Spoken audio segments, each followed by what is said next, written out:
প্রতিপক্ষ বা প্রতিদ্বন্দ্বী তাদের লোকজন গিয়ে ওই স্টেজ ভেঙে দিয়েছে। স্বতন্ত্র প্রার্থী হওয়ার ঘোষণা থেকে শুরু করে দল থেকে বহিষ্কার নানা বিষয় আলোচনায় আছেন ব্রাহ্মণবাড়িয়া ২ আসনের স্বতন্ত্র প্রার্থী ও সদ্য বিএনপি থেকে বহিষ্কৃত সহ আন্তর্জাতিক বিষয়ক সম্পাদক রুমিন ফারহানা। এবার আবারও আলোচনায় তিনি। উপজেলার হাওর বেষ্টিত ওরুয়াইল ইউনিয়নের ওরুয়াইল আব্দুস সাত্তার ডিগ্রি কলেজ মাঠে সোমবার বিকেলে রুমিন ফারহানার বক্তব্য দেওয়ার কথা ছিল। সকাল থেকে কলেজ মাঠে একটি মঞ্চ তৈরি করা হয়েছিল, কিন্তু ওই মঞ্চে তিনি সভা করতে না পেরে তার গাড়িতে দাঁড়িয়ে বক্তব্য দেন।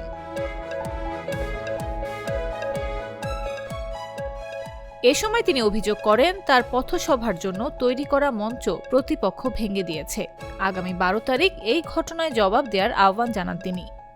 আমি আপনাদের দরজায় দরজায় গেছি, শেষমেশ গাড়ির উপরে দাঁড়িয়ে বক্তৃতা দিচ্ছি।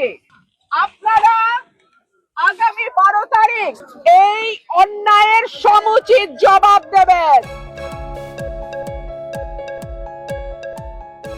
নতুন বাংলাদেশে আর কোনো দুর্নীতিকে প্রশ্রয় দেয়া হবে না উল্লেখ করে রুমিন ফারহানা বলেন, দোকানে দোকানে চাঁদাবাজি, ধান্দাবাজি, অবৈধ বালুর ব্যবসা করতে পারবে না কেউ।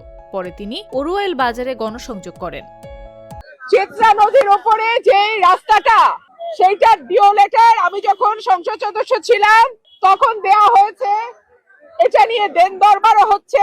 আল্লাহ আমাকে আরেকবার সংসদ সদস্য নির্বাচিত করে রাস্তাঘাট সহ ব্রিজ কালভার্ট যা আছে দুটো উপজেলার একটা নতুন রূপ দেব ইনশাআল্লাহ।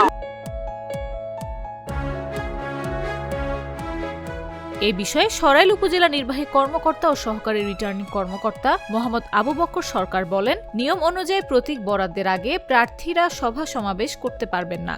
তবে ওই প্রার্থীর পক্ষ থেকে মঞ্চ ভাঙচুরের কোনো অভিযোগ আসেনি। অভিযোগ পেলে নির্বাচনী বিধান অনুযায়ী তা খতিয়ে দেখা হবে বলেও জানান তিনি।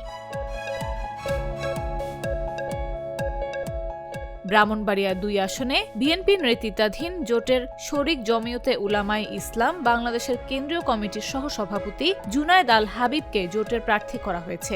রুমিন ফারহানা এ আসন থেকে স্বতন্ত্র প্রার্থী হয়েছেন। নিউজ ডেস্ক, জাগো নিউজ।